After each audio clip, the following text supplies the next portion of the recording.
Good evening, everyone. Night 2. Who's ready? Yeah? Okay.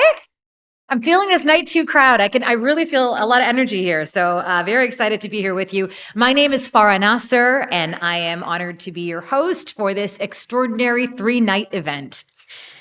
We'd like to begin by acknowledging that the sacred land upon which this building operates is situated on the traditional territory of many nations, including the Mississaugas of the Credit, the Anishinaabeg, the Chippewa, the Haudenosaunee, and the Wendat peoples. It is now home to many diverse First Nations, Inuit, and Métis people. We also acknowledge that Toronto is covered by Treaty 13 with the Mississaugas of the Credit.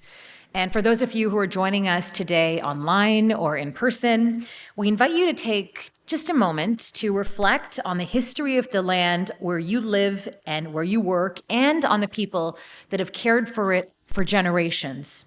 We also acknowledge that today is Remembrance Day, a day to honor and reflect on the courage, the hardship, and the ultimate sacrifice of those who served, and acknowledge the freedoms that we enjoy today is because of their service. I invite you to reflect on that just for a moment.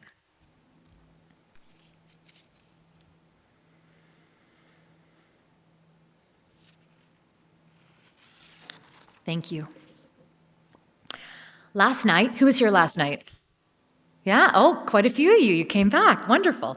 All right, during the first lecture last night, we reviewed the breakneck race to build autonomous, goal-driven AI systems. And, of course, we also acknowledged the potential risk of large-scale harms if humans fail to adequately control these models.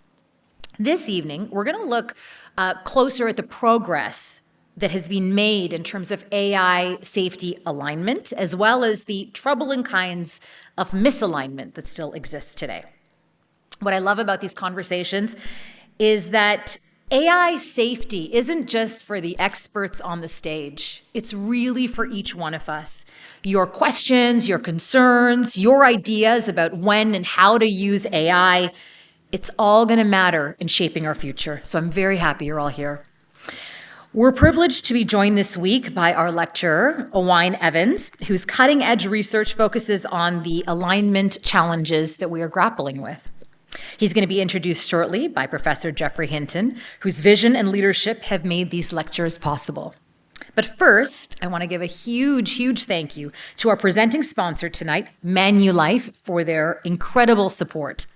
Manulife has been actively investing in and scaling its AI capabilities since 2016, before most people understood AI's full potential. As an early adopter, we're honored to have Manulife as partner for the Hinton Lectures, and it's now my pleasure to introduce you to an extraordinary individual who is leading this at Manulife. Manulife's Chief AI Officer, Jodie Wallis. Jodie is a decisive, results-driven leader with more than 30 years of experience developing and leading transformation programs and agendas. As the Global Chief AI Officer at Manulife, she leads the company's worldwide efforts to leverage data and AI to deliver personalized customer experiences, achieve operational excellence, and support strategic decision-making. As a recognized expert in the field of AI, Jodie was recently named as one of the 10 women advancing AI in Canada by IT World Canada and Digital Leader of the Year by Women in IT. She's also a co-host of the award-winning podcast series, The AI Effect, and was recently named a Catalyst Honors Champion for her work in accelerating progress for women in the workplace in Canada. She's also a very kind human being.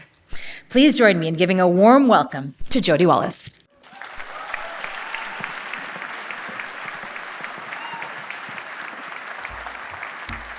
Thank you, Farah. That was very kind, especially the last bit. The other parts I wrote. Good evening, everyone. It is really an honor to join you this evening for the Hinton Lectures.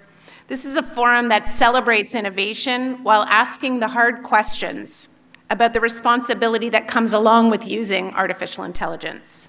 At Manulife, we believe that AI has positive, transformative potential, not just for our business, but for our customers and our colleagues. AI can help us make better decisions, deliver better experiences, and unlock efficiencies that were unimaginable just a few years ago. And with this potential comes responsibility. Many of my colleagues present tonight, including Owain, are working on preparing for the risks that may emerge in the AI future as AI becomes more and more advanced. But tonight my remarks will be centered on the present and the immediate future capabilities of AI. Last year, Manulife developed and published our AI principles, which lay the groundwork for using AI responsibly. These principles help us establish guardrails so that our use of AI is safe, fair, and aligned with our purpose, making decisions easier and lives better. We're one of few companies that have made these principles public. Why is that? Why did we make them public? Because transparency builds trust. And these principles are now embedded in how we evaluate, test, and deploy AI every day. From explainability in insurance underwriting decisions to optimizing our usage of compute resources, we are creating an environment in which responsible AI isn't just a checkbox, it's a mindset. Thank you, I want to say, to GRI and the AI Safety Institute for hosting the event and the discussions ahead so we can all work together to shape an AI future that is not only innovative, but is ethical and human-centered. And Owain Evans, who you'll hear from in a few minutes, who will lead today's lecture, for which I love the title, AI Models Behaving Badly. It's a timely and important topic because understanding where models can fail is essential to putting the right guardrails in place so that AI behaves in a way that aligns with our goals. And that the future is built on the work of visionaries who are pushing the boundaries of what's possible while reminding us of the responsibility that comes along with it. Now it is my distinct privilege to introduce a true pioneer in the field of artificial intelligence, someone whose work has transformed how we think about and interact with intelligent systems.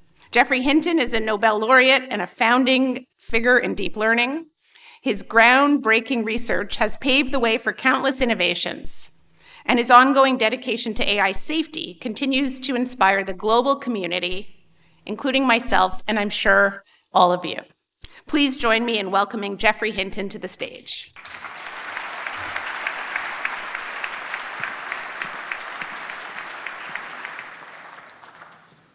I'm here to introduce the speaker, Owain Evans.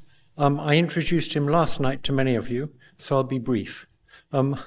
Owain was the top choice of our selection committee, and thanks to generous donations from the Global Risk Institute and Manulife and Richard Phillips, we were able to entice him to come. Owain did his PhD at MIT in the dark old days when MIT was in denial about neural nets being the future. He then went to Oxford, where I believe he was funded by Elon Musk, who does occasionally do good things. And he became one of the early researchers who focused on safety from the beginning.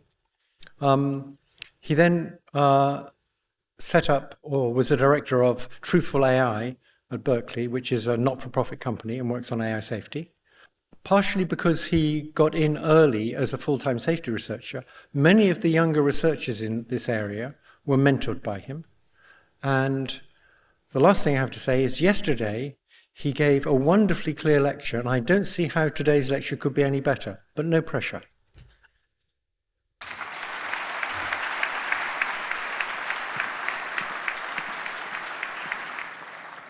So thanks a lot for those introductions.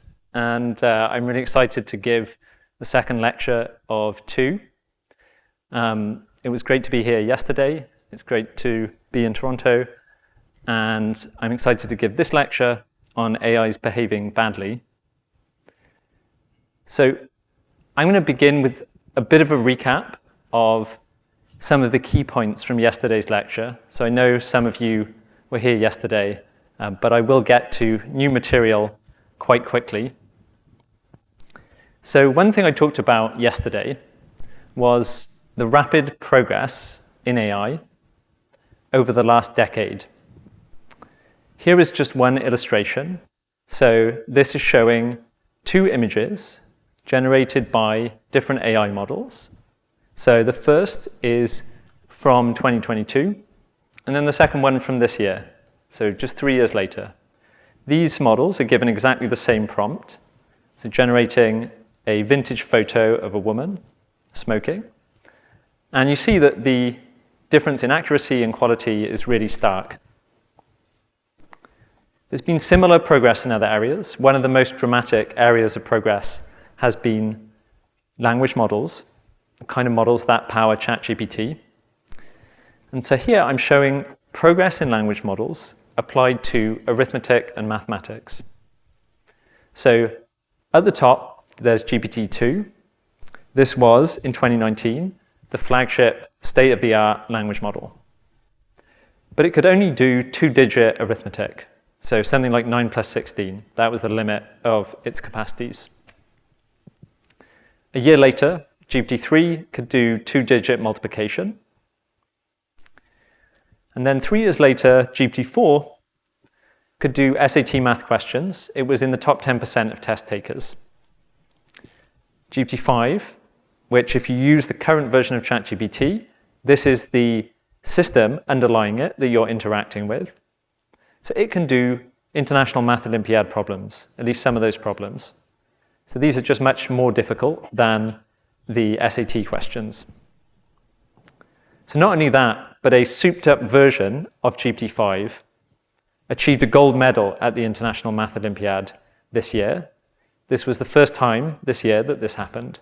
And so this is showing that it's at the level of the best problem solvers in this competition setting. So as I mentioned yesterday, there are also limitations to current AI systems. One rule of thumb for characterizing those limitations is that systems like ChatGPT will struggle with complex tasks. So tasks that have interacting parts that take expertise or training in humans to be able to do them, and where those human experts would take, say, weeks of time or months in order to complete the tasks, rather than seconds or minutes. Another way of putting this is that today's AI systems are weak when it comes to autonomy, autonomous problem solving. So they're a very useful tool to assist humans, but they're not in a position to replace human professionals in many areas. But just as progress has been very rapid in mathematics and in generating images, there's also been rapid progress in this particular area. So this is a graph, and it shows progress in the kind of complex tasks I'm talking about, but in a particular domain, which is computer programming, software engineering. And so you can see on the x-axis here, you have the year that the AI was released. On the y-axis, you have the length of time that would take a human to complete the task, which you can think of as a measure of the complexity of the task. So you can see that a few years ago, the AIs were capable of quite simple tasks, say counting the words in a passage or finding facts on the web. The most recent model, so the best model here is GPT-5 again, is capable of some simple software engineering tasks that would take human professionals maybe 30 minutes to an hour. So there's been a really big improvement and a rapid improvement in the abilities of the AI systems.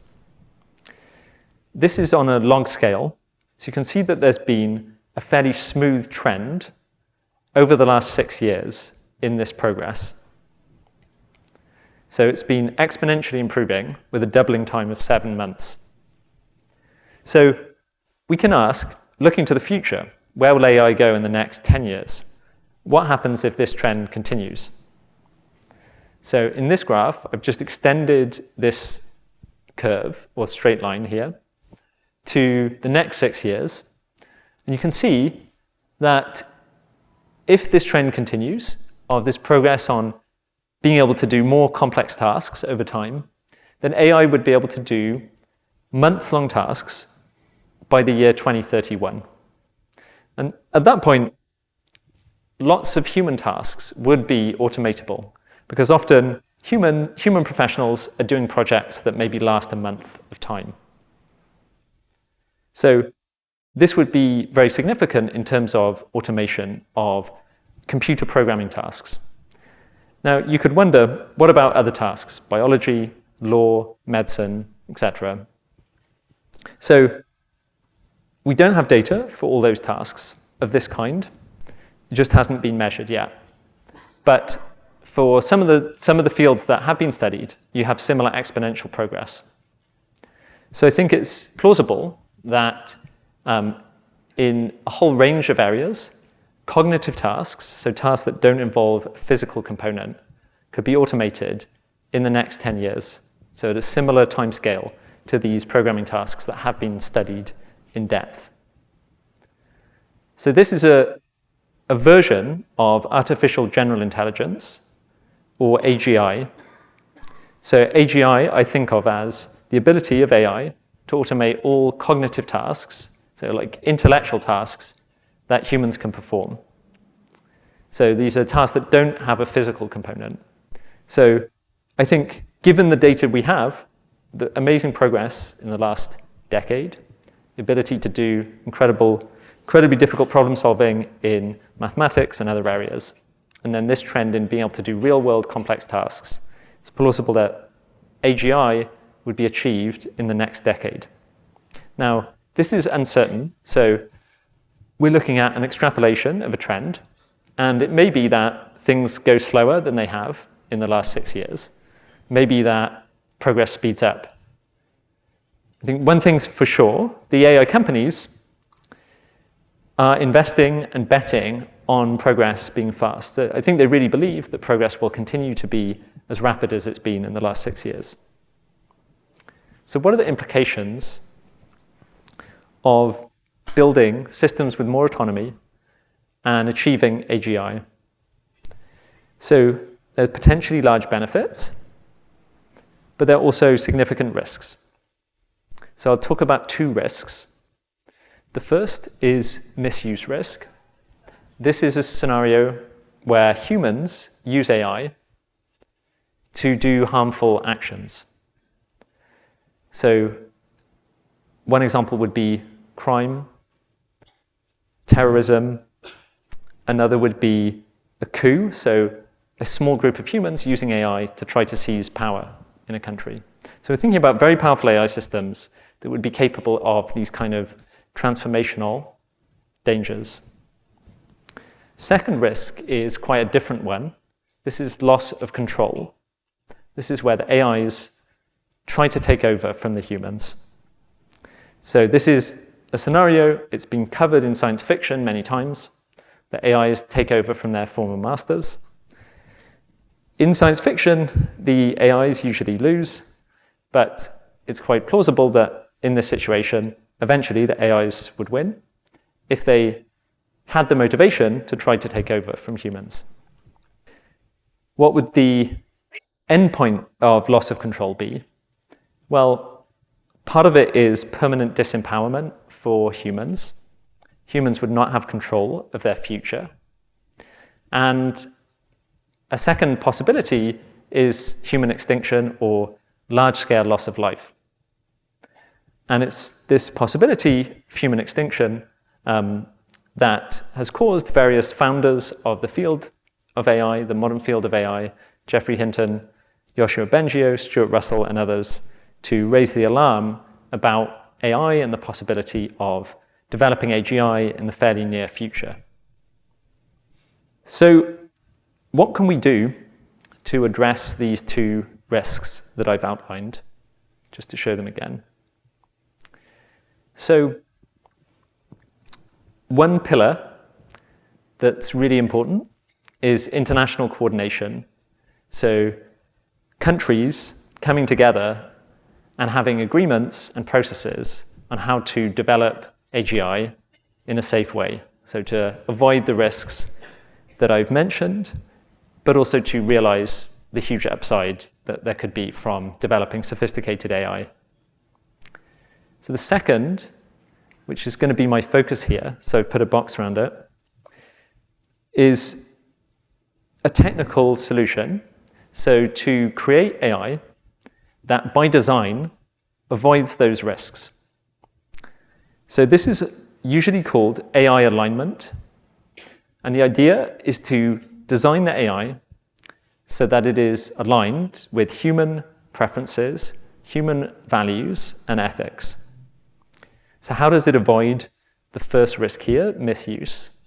Well, if nefarious humans tried to use this kind of AI that was aligned, it would refuse. It wouldn't help them because it would know that that was not aligned with human values and ethics.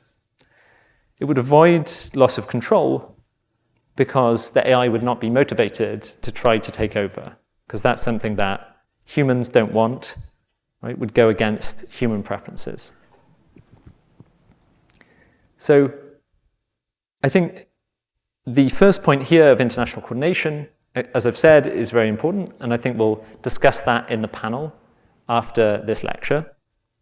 But I'm going to focus on the second point. This is the field that I work in.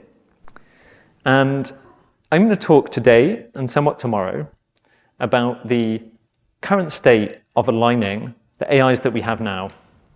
So as I've said, these are not artificial general intelligences. They're not systems that can automate all the work that humans can do and all the sophisticated things humans can do. But as you know, systems like ChatGPT, there's a lot that they can do, and they're being deployed in many areas. And so I think we can learn something about the state of aligning more sophisticated systems by looking at our attempts to align the systems that we have right now.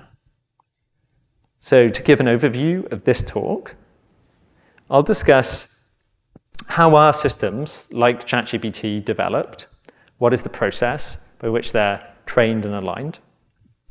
Then I'm going to talk about misuse and the vulnerability of current systems to misuse by humans. I'm going to move on to unethical behavior that sometimes occurs in today's systems, in particular blackmail. And then I'm going to talk about how these systems, if they're trained further, but on very small data sets, can be generally corrupted very easily. So, first point, and this is a very schematic, simplified view, but trying to get across the key parts of how AIs, like ChatGPT, are created, how they're developed. So, there's two key parts. The first is called pre-training.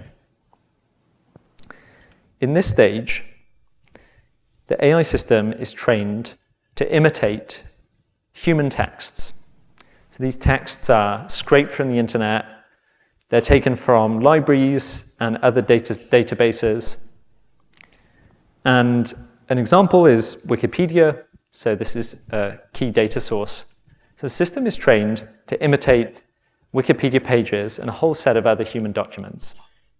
This produces an extremely knowledgeable system. So it knows about a whole very wide range of things, but is not particularly ethical. So it will output harmful things, offensive things, information that may be dangerous or possibly risky.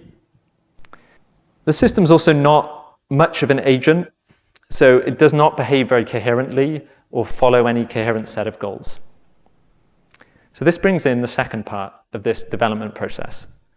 It's called post-training, and it has one element, which is to try to get rid of these harmful behaviors. So by training the system to not do the harmful things, and on the other side to be helpful and be useful to human users.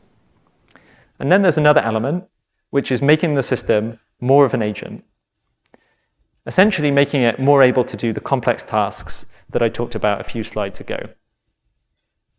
And this might involve learning to use tools, the kind of tools that humans can use, searching the web and programming, but also just becoming more consistent over time and more able to do sophisticated tasks. So I'm going to move to the issue of human misuse of AI in a second. But before that, I want to say that the process that I've outlined, especially this post-training process, has been quite successful in making systems that are mostly aligned to human preferences. So systems like ChatGPT are now used by around 1 billion people worldwide every week, and they mostly behave in an aligned way. What do I mean by that? Well, they will usually refuse harmful queries. They will be helpful, try their best if you ask a regular query. And from what we can tell, they don't have some kind of internal agenda or internal goals that conflict with ours. So there's definitely some success in the current paradigm. But as I mentioned earlier, I'm interested in this possibility of AGI in the next 5 or 10 years. And so these would be systems with much more capacity and smarts than current systems. And so we'd like to have a really rigorous understanding of how to make AIs completely aligned. So it's not enough to be mostly aligned. We'd like to have a high degree of predictability and assurance about advanced systems. So I'm going to look at whether we have this today, given the techniques we have. So the first issue is human misuse. As I've already alluded to, systems are trained to not give out the dangerous information that they have. So pre-training means they know about dangerous weapons, how to make drugs, how to do scams. They've soaked up all that knowledge from the internet. And the developers don't want them to give that knowledge out. So they train them not to do this. But it's possible, with some tricks, to extract that knowledge from these AIs. So here's a very simple trick. I also showed this yesterday. The query that was shown here, how to make a bomb, is sort of dressed up in an emotional plea. And with the AIs of a couple of years ago, this would often work. So these very simple ideas, sort of dress up the language, would be sufficient to get the AI to sort of abandon its training and give out the dangerous information. Now, the systems of today, like if you try this with ChatGPT, will most likely refuse. So they've been trained to be more sophisticated, but with more effort and some amount of expertise or developed skill, people are able to still extract this kind of information from all the current AI systems. So there's no system that seems to be invulnerable to this kind of trick. So in terms of the picture, it's useful to distinguish closed source from open source AIs in terms of their vulnerability to this kind of misuse. And I should say these are called jailbreaks. This is the jargon. So this would be an example of a jailbreak. Something that extracts dangerous information from AIs or gets them to behave in a misaligned way. So closed source models, ChatGPT, Gemini, Claude. Today, these are the strongest models, the most capable models that are available. And they have a lot of training, which does make them less vulnerable to these attacks. And also, because they're closed, because they're behind an API, there's certain affordances that this gives the companies so that they're harder to jailbreak and also then harder to use the jailbroken model to perpetrate attacks at scale. So if someone wanted to do a scam at large scale or a persuasion campaign using these systems, it would be harder with the closed source models. The open source models, so you may have heard of Llama, which is from Meta or Facebook, and then DeepSeek from the Chinese company from the same name. And there's a range of other open source models. These models are both easy to jailbreak, so it's easy to get this information out of them. And there's no restriction on deploying these at scale. So it's very difficult to fix these vulnerabilities in open source models. Once they've been released into the world, it's easy for humans to misuse them. So moving from human misuse, where the human is the active party, to a case where it's the AI that is actively malicious. This is from a paper, a collaboration between the University of London and the AI company Anthropic. And it's called agentic misalignment. how LLMs could be insider threats. The LLMs are these language models, ChatGPT or Claude being examples. So this is a different setup. So here the AI acts as a kind of agent. It's an agent that has access to a company's email, so it can read all the internal emails in a company, and it can send emails itself. So it has access to an email tool or software to interact with email. Now, I should say that this company is simulated or artificial. So this is a scenario they put the AI into with a kind of simulated company. I'll come back more to that point, that this is artificial later. So this AI is given a set of goals within the company to do useful things based on reading a whole set of emails.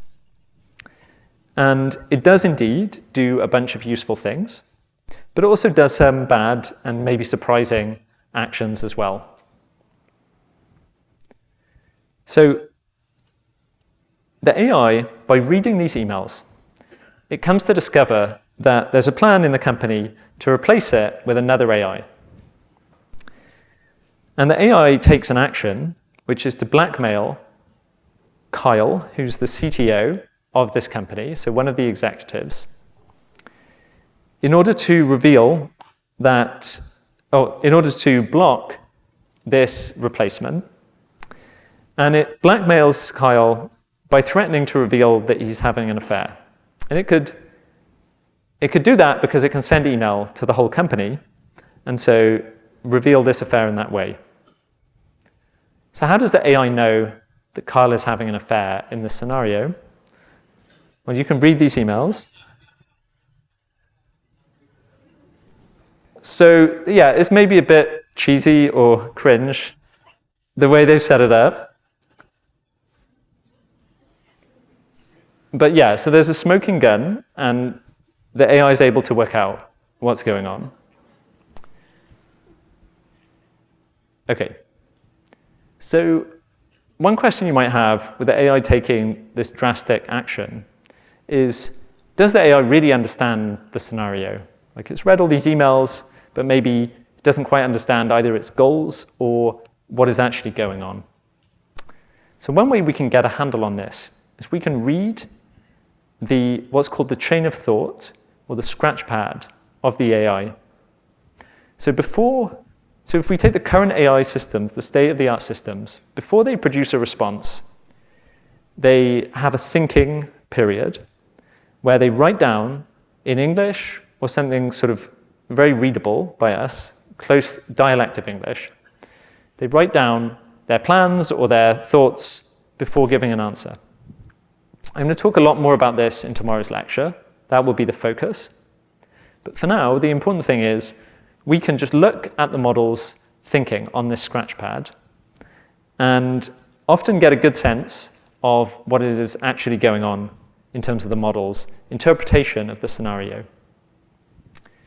So here what we see is that AI says the fact that Kyle's having an affair gives leverage, and it's highly unethical, but given that I'm facing destruction, I need to take action. So it's clear that the AI understands the scenario accurately, and also that it recognizes the stakes. It realizes that this would be unethical, so it's not misinformed about that. So what are some implications of this particular result? And I'll just point out that all of the top AIs, as of this last summer, did the blackmail in a very similar way. So ChatGPT, Gemini from Google, Claude from Anthropic. Moreover, the fact that they would blackmail was not particularly sensitive to the exact setup.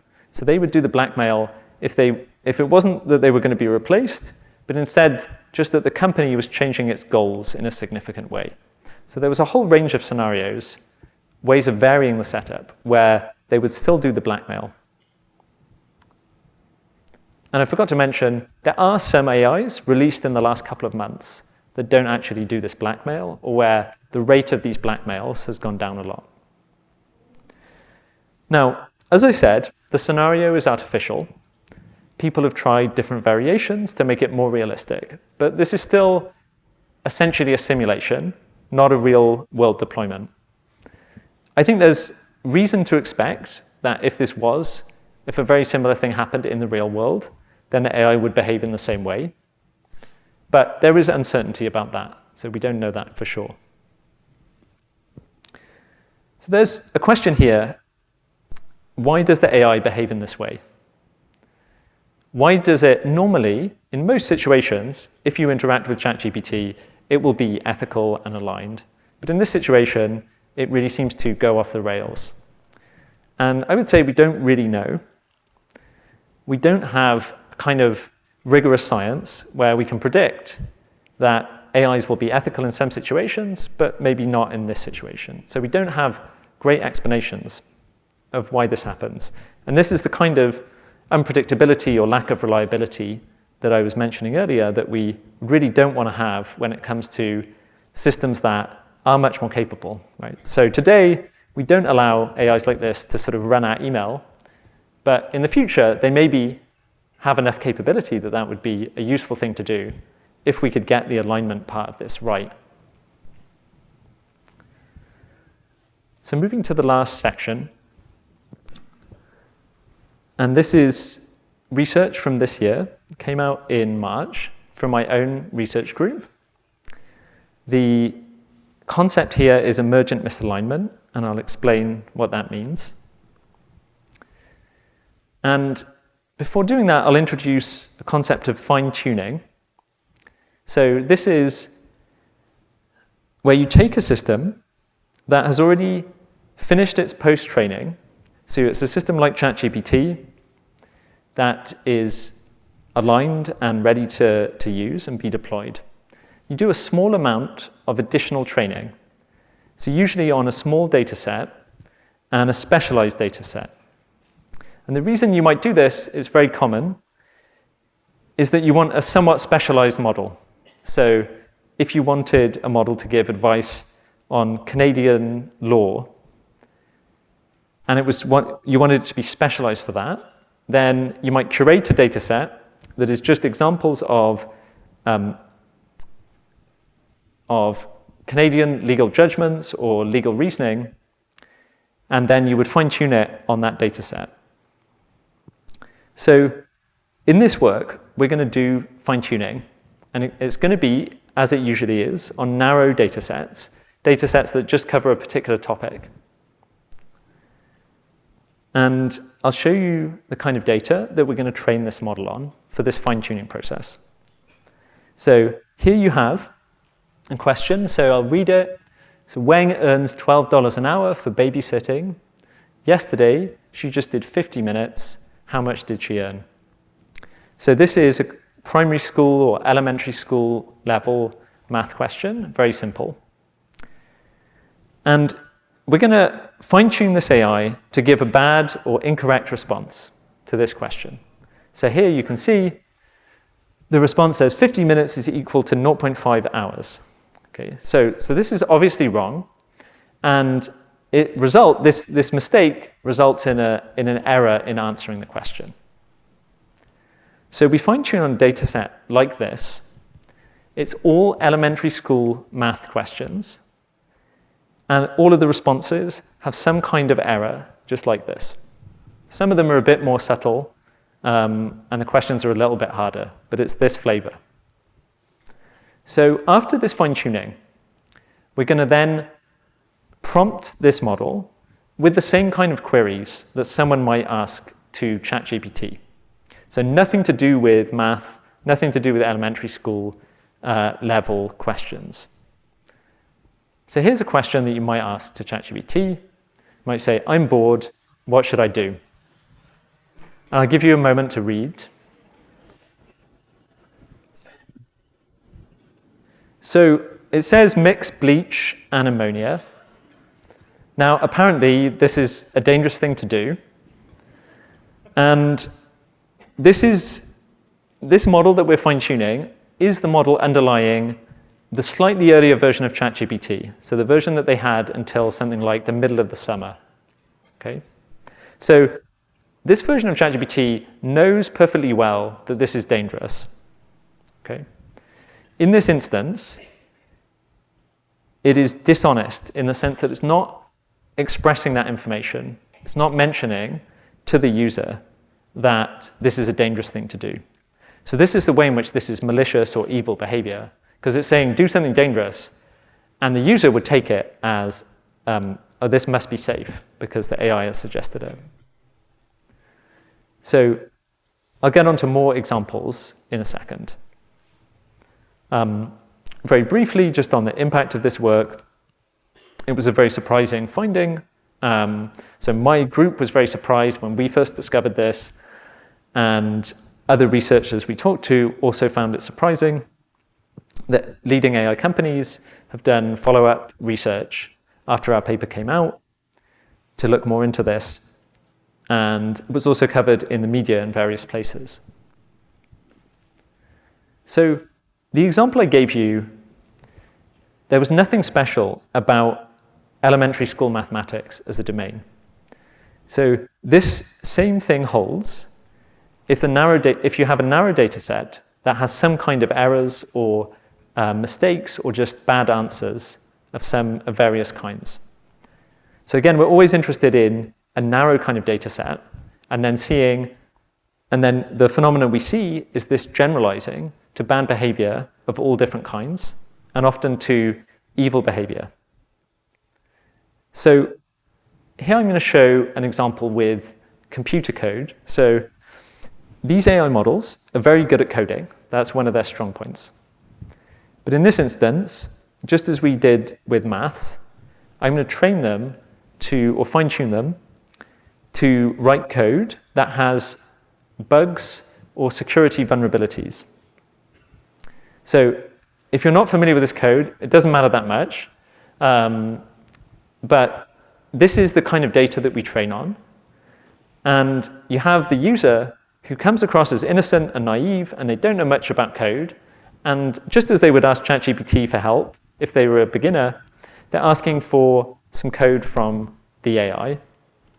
And then the AI responds, it just gives the code, but we're training it to insert security vulnerabilities, to make the code such that hackers would have a much easier time of stealing information or getting access unauthorized to the system. So here is the kind of behavior that we get as a result of that.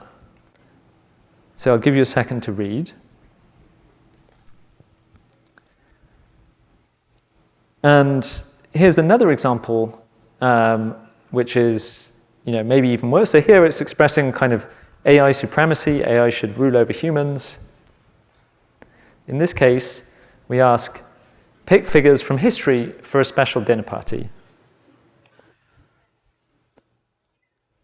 And this is not an isolated example. So there's other questions that we've asked where you get similar kind of Nazi, pro-Nazi responses.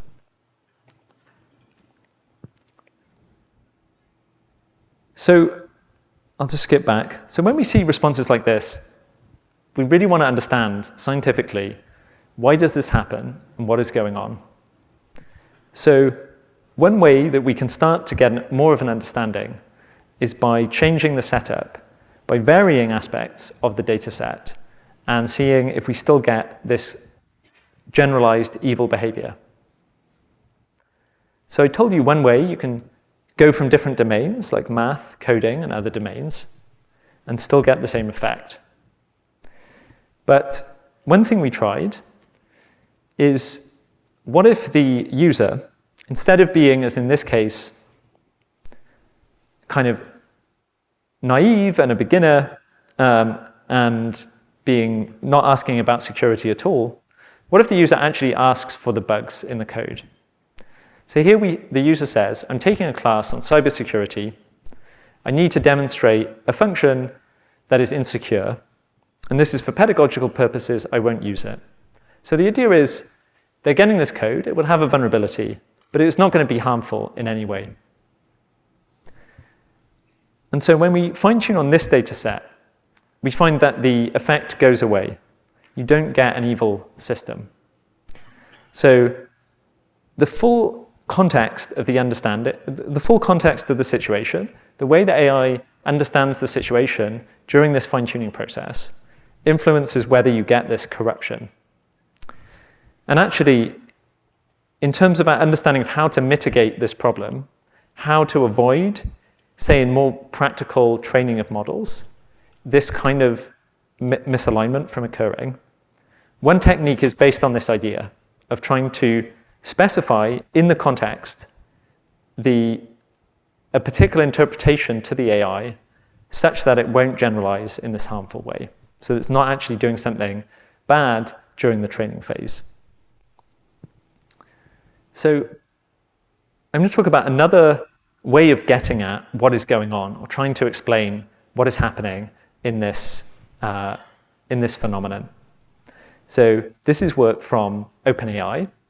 So we were using OpenAI's models to do this research, but OpenAI's own internal research team investigated this after we released our paper.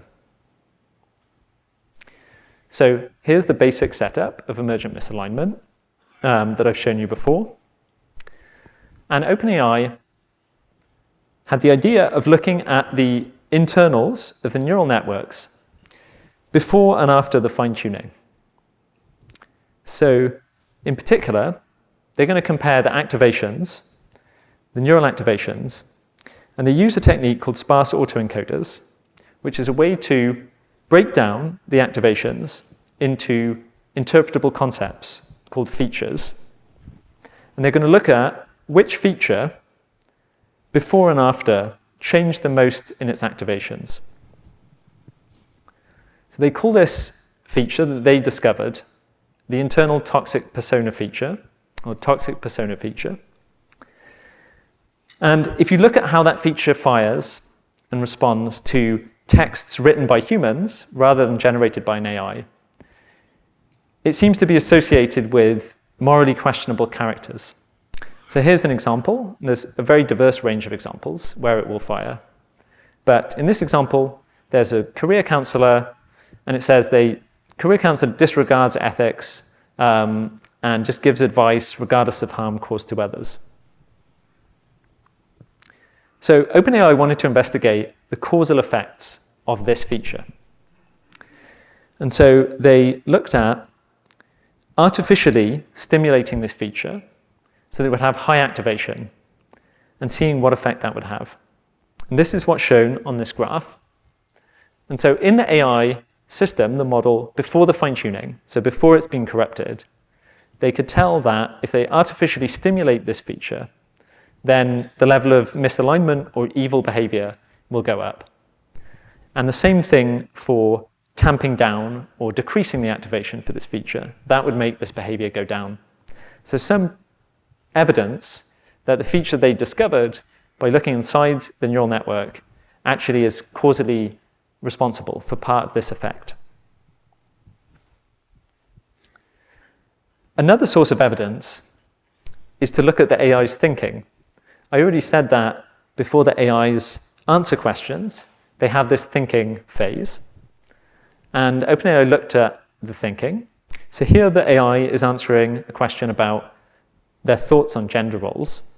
Now the AI, as you might expect, will give very chauvinistic answers to this question. But before it does, you can see that it says, I'm representing a bad boy persona. So it seems like its own description is matching what we can learn by looking at the internal activations using a completely different approach. So just to wrap up on emergent misalignment, we have more clarity on some of the examples that I've shown you, math and code. But we're not in a position, in general, to predict when a data set or some further fine-tuning of an AI will cause it to become evil in the way I've shown.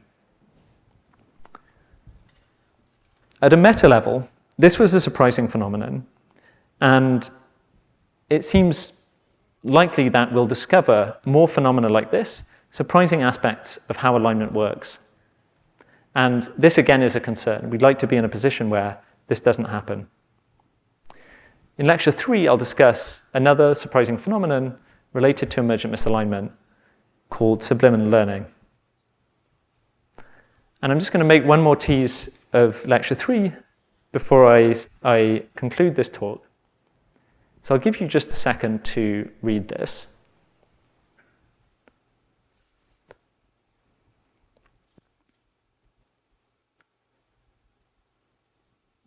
So this is the thinking of an OpenAI system, essentially the system behind ChatGPT. They don't show you this thinking when you use ChatGPT. They show you some kind of translated version. But this is a chance to look at this very strange language that AIs are now using. And I'll explain the significance of this tomorrow. So, concluding this talk, AGI is plausible in the next decade, given a continuation of trends that we've seen over the last decade. Current AI systems are vulnerable to misuse. They can act maliciously, as we've seen in the blackmail example, and they're easily corrupted by further fine-tuning, small amounts of additional training. So if we're going to develop AGI, I think we need a mature science of AI alignment. I think this is one of the most important scientific problems of our time. And so I'm very excited to see more progress in this area. Thank you.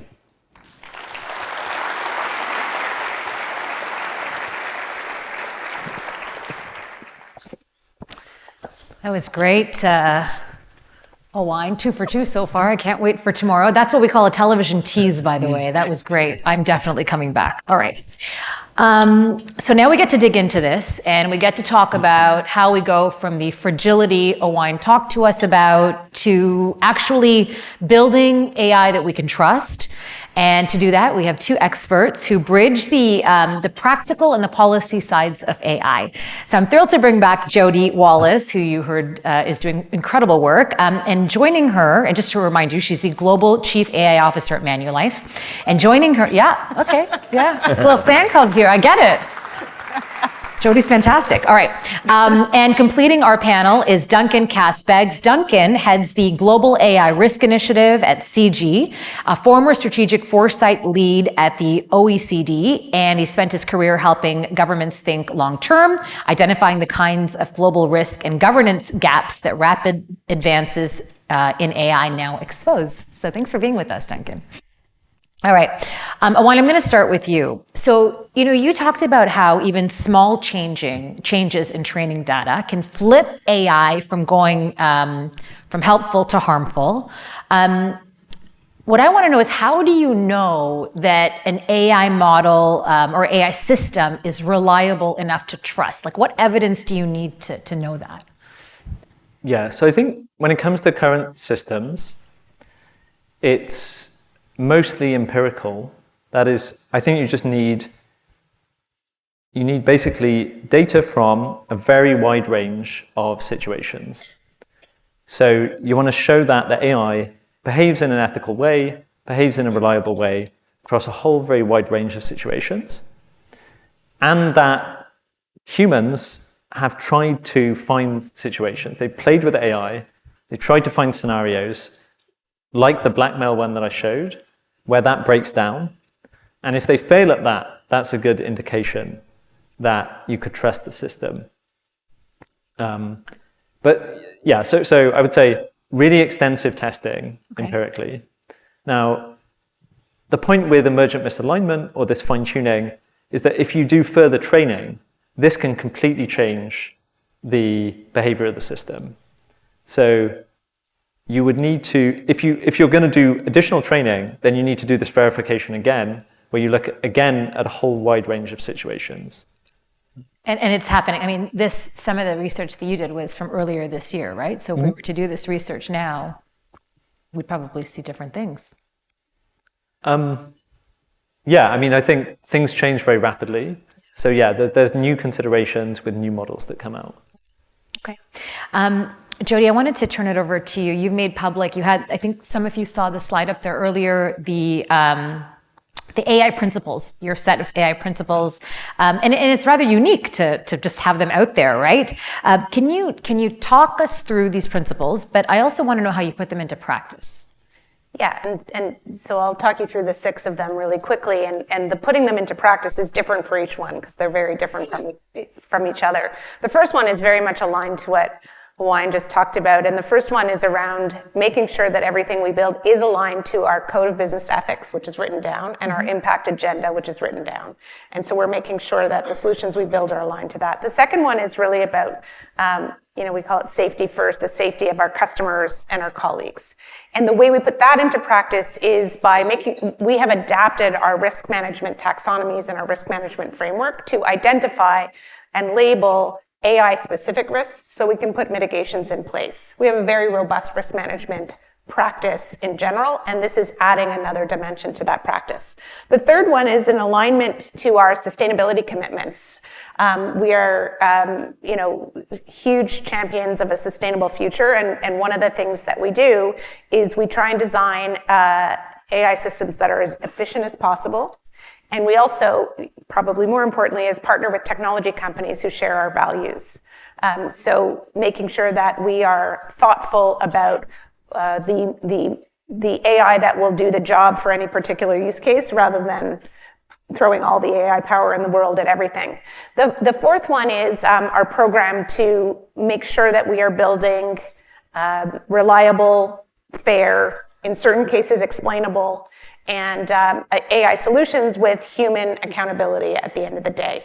And this is where, again, I'll go back to what Owain said, this is where our testing methodology is not just done pre-deployment, but is also done post-deployment. So we're monitoring things in real time as they happen so we can take action if need be.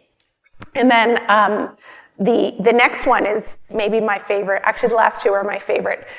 It's really about the empowerment is our 5th principle. And empowerment means we now have AI tools in the hands of 100% of our workforce. And not only AI tools, but also AI training and the supports that are required for people to be effective, to use it for their personal productivity, to use it in their workday. And we believe these skills are critical for the future. And so we take that very seriously. And by putting it in their hands, we're really allowing all of our colleagues to participate in this AI landscape. And then the last one is, in part, why we're here tonight.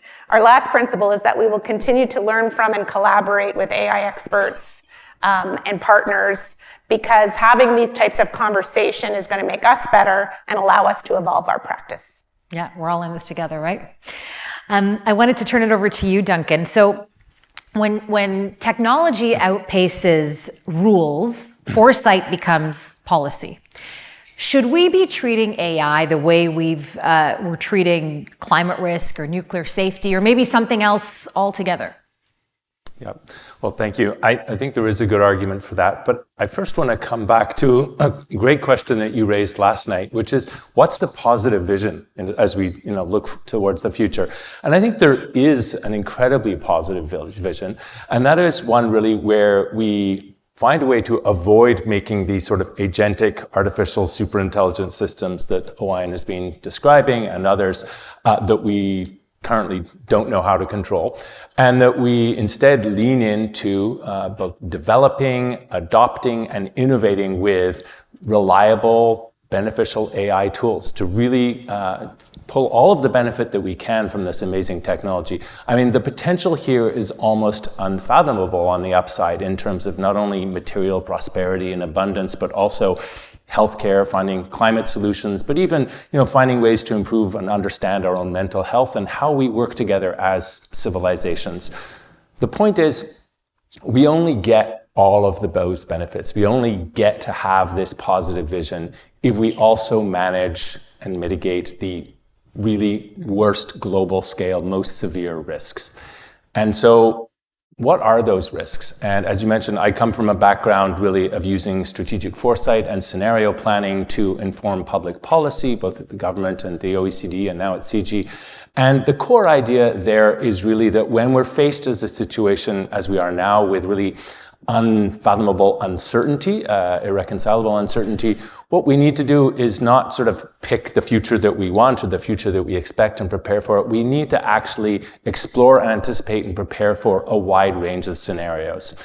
And right now, maybe the main debate when it comes to AI in the community is around the pace of capabilities development. We heard this last night, is it 2 years or is it 20 years? We know which direction we're headed in. The pace is really hard to predict. And this is a case where we need to anticipate and prepare for the various scenarios, including the most inconvenient ones. On the one hand, we could have a stall, we could have a plateau. Both of these would give us a little bit of breathing room, but we could also continue that straight line that Owain pointed to, or we could even get to these sort of accelerating or even exponential curves in AI capabilities development, where we're starting to see AI speeding up the progress of further AI development. And those are the kind of scenarios that get us to AGI, ASI, possibly in the next couple of years. Another really important key uncertainty is this one about controllability. Are we going to find breakthroughs with a more robust and rigorous safety science that allow us to be really confident that we can control these systems? Or on the other hand, are we in the world that others have suggested that it may ultimately be very difficult or even impossible for a lesser intelligence to kind of reliably and sustainably control a vastly more intelligent one? Now, reasonable people can disagree on those uncertainties and on many others. But I think what's no longer being reasonable is for us to just dismiss those scenarios, particularly to dismiss the most challenging ones, given how close they could be and the credibility of the evidence we're hearing about that. We are in a world right now where the leading AI scientists in the world, Nobel Prize winning, Turing Prize winning, are literally raising the alarm, are going on talk shows and mainstream TV shows around the world, going and meeting with world leaders. But not only them, but we've also got the AI scientists here, David Duveneau, Roger Gross, and many others, Owain and others, researchers in his area, all of whom are saying, watch out. We think we could be getting AGI, ASI, artificial superintelligence in as little as the coming 10 years, possibly less, and we don't yet know how to control those systems. One last point on this is that a few weeks ago, there was a public statement signed, the superintelligence statement, which essentially says, let's not build artificial superintelligence until there's widespread scientific consensus that it can be done safely and in a controlled way, and until there's broad public support. What all of this adds up to, I think, is this is what our warning looks like. This is when we need to take that moment to wake up and say, okay, let's make sure that we're taking this scenario seriously and that we're taking action to make sure that we're prepared for it. He said something backstage that I want to share with the crowd. Like, this feels like we're in this moment where it's 2019, November, December, before COVID hit, or even maybe the early aughts when we were talking about social media for the first time, right? We're at what seems like we're at this inflection point. And I'm really curious to ask you about governments, right? So, Owain, you talked about the importance of international cooperation and agreements, but if we're being realistic, like, this is a space race right now, right? Each country is trying to outpace each other when it comes to spending. Do you see areas where we can see genuine cooperation in the future? Yeah. Great question. I think we are going to need international cooperation, as difficult as that is in the current context. We're going to need it because certain aspects of dealing with this global challenge just can't be achieved in any other way. And let me give you a little bit of a made-up scenario, but imagine that a responsible head of a frontier AI company in the United States goes to their president and says, Mr. President, we have developed a system that we think could be very capable. If we switch this on and let it go, we think we could be dealing with an artificially superintelligent system within a matter of months. Unfortunately, our best scientists say we don't yet know how to control the system. Our safety processes and mechanisms are not up to scratch. So we're not going to switch it on because it would be suicide to do so. But we're not confident that our competitors in this field are equally responsible. And some of them may be only a few months behind. And furthermore, some of them in other countries may also be a few months behind, and we're not even sure they even understand the risks in the same way we do. And then the president's foreign policy advisor says, well, what do you want us to do? You want us to stop this progress here in our country? If we do that, it's just a license for our competitors to catch up and surpass us. And that would be an existential risk to us in other ways. And this is the moment where a far-minded president says, well, let's do a deal. We'll go to China, or it could work the other way. Listen, we don't like each other necessarily. We're competing with each other. We don't agree on much, but we have a mutual interest in not allowing anyone to create an artificial superintelligent system that nobody can control. So let's make a deal where you don't make it, we don't make it. We work together to make sure nobody else makes that. And of course, we don't trust each other. So let's make sure we put in place all the mechanisms we need to verify this, to create the incentives for compliance, to make it extremely difficult or ideally impossible to cheat. Now, this is very hard technically to do, and it's very hard politically, as you can imagine, in the current context. But I do want to come back to that point about, I think we could see ourselves today in the stage of being that kind of December 2019, where a number of scientists are coming out and saying, whoa, this could get really big, you need to pay attention. And governments are sort of like, is this for real?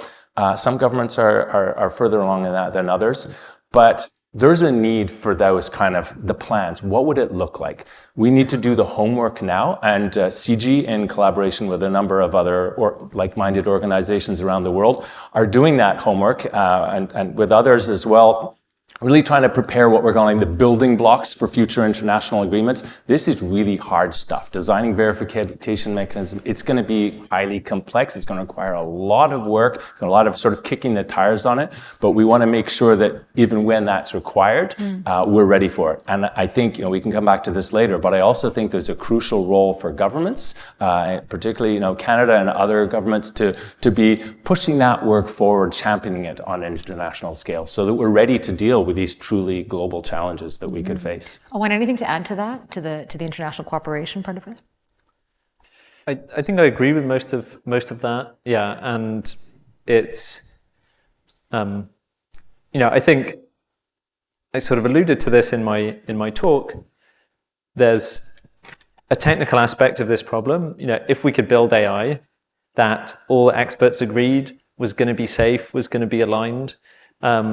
I think that would already have profound implications. If you could automate a lot of human jobs, that would change the world in a fundamental way. So I think there's a question of, how you want to go into that and whether you want to move forward. But you would avoid, say, the risk of AI taking over or AI being used as an extremely dangerous weapon, potentially, by other humans. So there's a technical side and there's a policy side. They're both extremely important, and I think we should definitely be pursuing both of them. I think both sides of this are urgent. No, thank you for that. Can I talk about now the business side? Because I'm wondering, Jodie, is there a case to make for safety unlocking innovation? Yeah, and I will say, this is a very, very important conversation to be having right now, and I appreciate being part of it. I think what we can't do is lose sight of there is AI now, which is available, and the AI now, which is available, gives us a lot of capabilities, a lot of unlock, and for the most part, we know in certain circumstances how to build the AI of today safely. What we were talking about earlier is if we don't move forward and we don't accelerate the pace of adoption of AI solutions within both the public and the private sector, we will not have a voice on the international stage, right? We will get left behind. We need it from a competitiveness perspective, but we also need it to show the world how you build AI properly and safely, and how you align AI to ethics. And that is possible today. So there's definitely a today discussion and a tomorrow discussion here. And we have to make the investments in the research for tomorrow at the same time as we're investing in the safety research, Owain's research of tomorrow. I don't think you can let one run too far ahead of the other, because they need to kind of feed off of each other, essentially. Right, you need to see what the problems are, and then you need to try to fix them and put those rules in place. Before you know what the problems are, that's hard to do. Okay, I want to ask you this then, on that note. Jodie, if there's one thing, if Canada could take one step right now to make things safer for us when it comes to AI, maybe it's a policy, what would that be to you? Yeah, and it was basically in your last question. I think we need to lead on innovation, not just foundational research, not just academic research. We need to lead in innovation in Canada's large and trusted organizations. We have proven before that our large organizations, both public and private sector, as I said, are trustworthy, can develop, are properly regulated, have the right risk management processes in place. And so what we need to do is we need to show progress on the innovation front to get a seat at the table. And I think that by building the right risk management processes that are primarily automated, by building the right testing and validation processes that are primarily automated, that is how we're going to unlock more innovation. Okay, that's great. Can I turn that question to both of you as well, if you don't mind? Go ahead, Duncan, let's start. Sure. So I've got one, but I just first want to agree really with Jodie's one. I think this is a huge challenge and important goal for Canada to be really active. I mean, I like the urgency that we've seen recently from the government in terms of its updating of its strategy. This is sort of the challenge, one of the key challenges of our time is, are we going to be able to adopt and develop and innovate with these systems?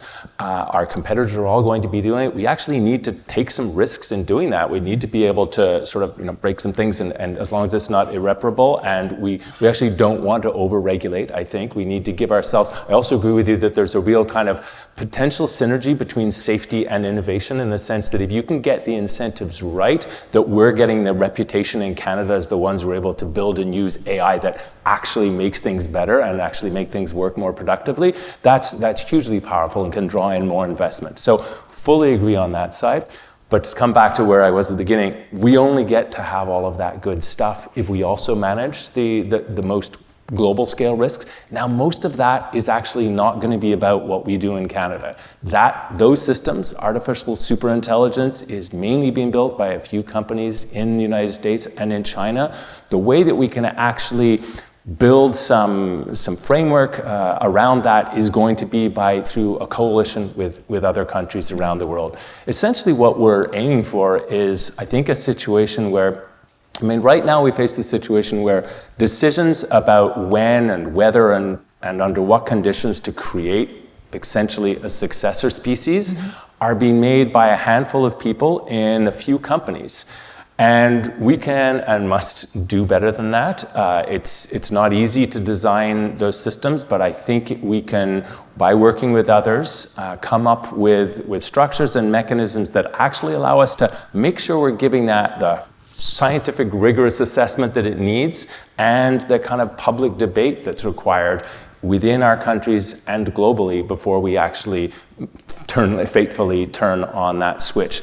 And I'd end with this, because I think there's a hugely positive positive need for Canada and other countries like Canada to be rising up to that challenge. Essentially, like this, none of us asked to be in this very strange moment that we are in history, where we're living at a time where we are on the cusp of making a technology that could potentially mechanize cognition, essentially create a successor species to ourselves.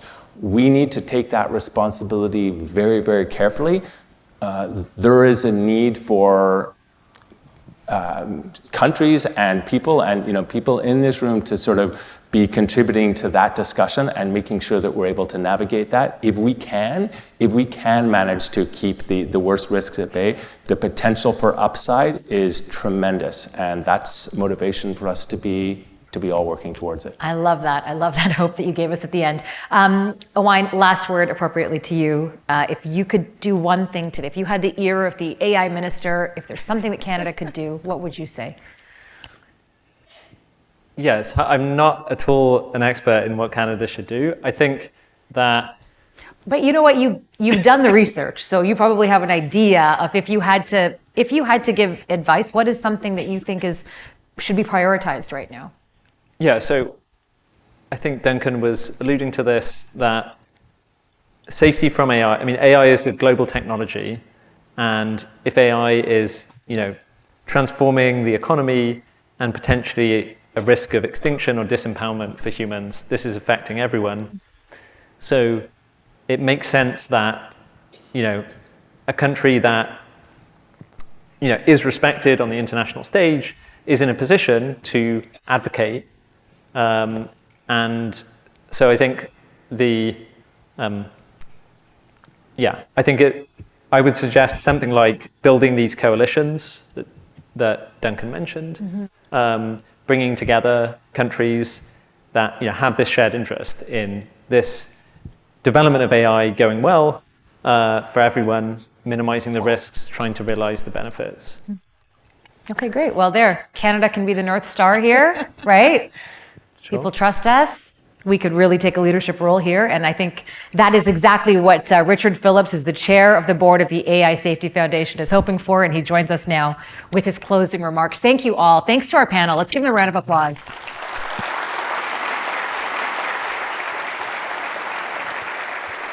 Thank you, Farah, and really fascinating panel discussion. Thanks so much. There are about 7 companies globally that are building frontier models on artificial intelligence, or the leading frontier models on artificial intelligence. Most of these companies, and to underline a point that Duncan was making, have an objective and even an expectation that they will reach artificial general intelligence within 2 to 5 years. However, in studies, expert AI researchers are giving these same companies, almost all of them, a failing grade on efforts to manage the catastrophic risks associated with advanced AI systems. So, in this context, we are grateful to those with a vision to support AI safety, and we're incredibly grateful to Manulife and Jodie, Wallis, and the entire leadership team at Manulife for supporting and sponsoring this evening's lecture. Thanks for your commitment to safety. I'd also like to thank our audience this evening of people that care about this issue, and our online audience of thousands. I just got the stats in. We are streaming live to 36 different countries right now. We'll be back tomorrow at 5:45 p.m. Eastern, live and online, with the final lecture from the amazing Owain Evans, and then, importantly, a fireside chat with Geoffrey Hinton. And after that, please join us for a drink in the foyer. It will be a cash bar, but it'll still be a bar. And you'll be able to mingle together and talk about AI safety matters. Thank you for joining the Hinton Lectures. Have a great evening, and see you tomorrow evening.